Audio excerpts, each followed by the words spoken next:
Thank you for the invitation and for this opportunity. Semiring is a pure tech company. We are mapping content from structured and any unstructured information source to structured data and semantically and logically validated content. Much of that we have heard from Disruptor, an absolutely fantastic presentation today. This is the backend technology that they might need. What the problem is basically that we have a growing and exponentially growing amount of information online and in business intranets, increasingly so with streaming data. We expect to be confronted with more than 170 zettabytes of data by 2025. This data will be only accessible to 10%. 90% of this extremely valuable data cannot be used in business or any other domain and decision processes. What we do is we have to validate the data, we have to extract the relevant parts, we have to check for facts and for misinformation and so on. So what we are doing is we are basically in the mission as the new oil refinery, thinking of the data as the new crude oil. We are in the mission to reverse that and make more than 90% of the data accessible by eliminating noise, converting information into knowledge using advanced knowledge representations like knowledge graphs and so on. We provide high performance computing of speech, language, image, and general content analytics and validation. We have complete independent high-performance technologies and services that are capable of real-time analytics of multiple languages, spoken in text form or spoken or in text form, or image and audio signal content. Our technology is independent from any kind of cloud services, thus can be HIPAA compliant and run in a completely secure, independent environment. Our tech is essentially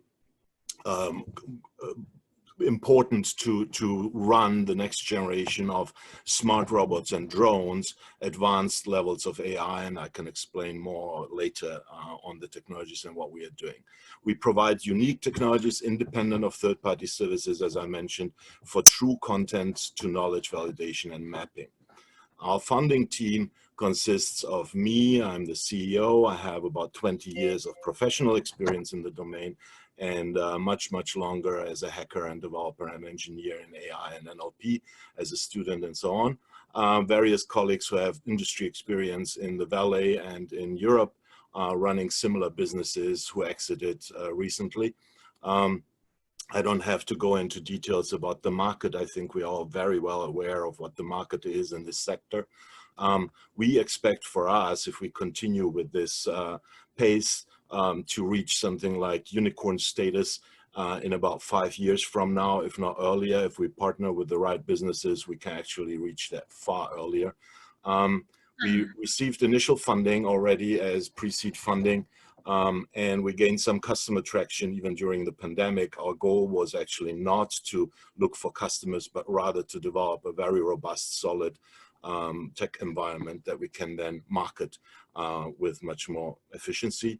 We are currently focusing on medical and partnering with some medical businesses and projects, and otherwise with the government in the defense sector, for example. We are currently expanding our marketing and sales. This is the goal. Thank you. Thank you so much, Damir. Now is the time for a question. Who would like to be the first one to ask? Damir, sounds very interesting, but also quite general. Do you think you could give us a very specific use case, either one that you've piloted or one that I mean, you said you're not with customers yet, but... We have running services that's a more generic sort of back-end solution as a SaaS. We provide you with technology that analyzes text and content, as well as video and audio material. For text and content, imagine you have IBM Watson's service or Google's APIs. What we provide you with is deep semantics on top of that. We are far more in depth with NLP than any of these commercial services that you can book. And we cover languages that nobody else covers.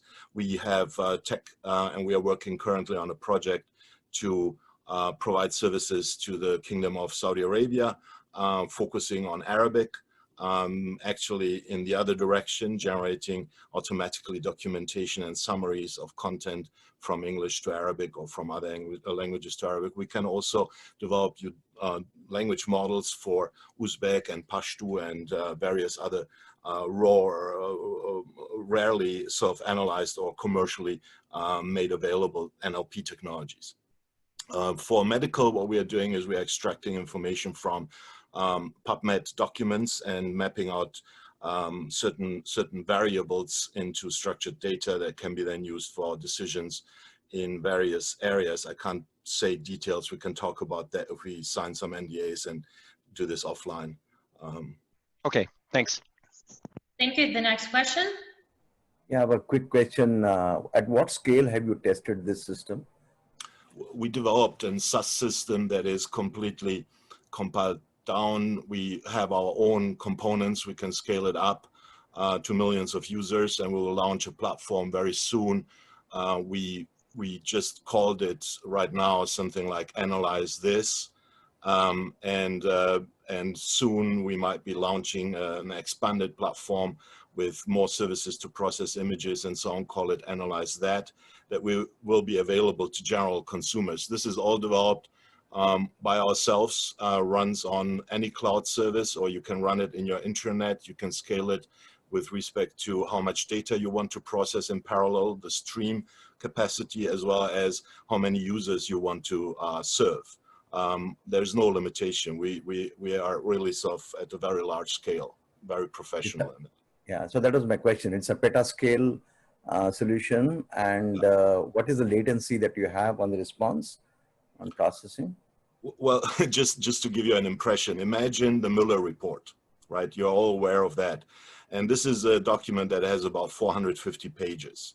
If I run it on one core only with 8 GB RAM with our technology, it takes less than 2 minutes to analyze completely and extract the entire knowledge graph of who connected with who, where, and why, and so on. But that doesn't really give an answer, if I may. He asked latency. I can't relate to what the Miller report means to me. It's the latency is just to tell you what is the processing time of a certain capacity. The Mueller report is a document of 450 pages. And what it contains is it contains entities mentioned in there, people, companies, businesses, locations, and when they met at what time. What if I give you the Holy Bible? Is that be a more or less latency? I can't relate to what the Miller report means. So yeah, the Bible is actually shorter. So that's about 20 megabyte text in raw text form. It would be, you see, I mean, I'm not saying anything. I'm just saying this is one core on one normal i7 Intel CPU. We can scale this up to unlimited cores and unlimited memory. We are running our services and distributed. Tell us a bit about you and the background in 15 seconds or less. More about you. So I started off in Germany as a researcher in natural language processing. We were in the first project that was funded by the German government with 150 million or so to develop speech recognition technology and speech-to-speech translation systems, a project called Verbmobil that you can read about. We were about developing, real-time in the 90s, real-time speech-to-speech translation for Japanese, English, German communication so that you could talk to the machine and listen to German and speak German and get response and so on. And the other partners hear and listen to Japanese. This technology generated 150 PhDs. We got all professor positions in the US, started NLP programs in the early 2000s. I started a program in 2001. And a lot of my colleagues were directors of Amazon's AI, currently the director of Facebook's AI, and so on. So we are basically distributed in the US market doing NLP and AI over the last 20 years. That's sort of the background of our...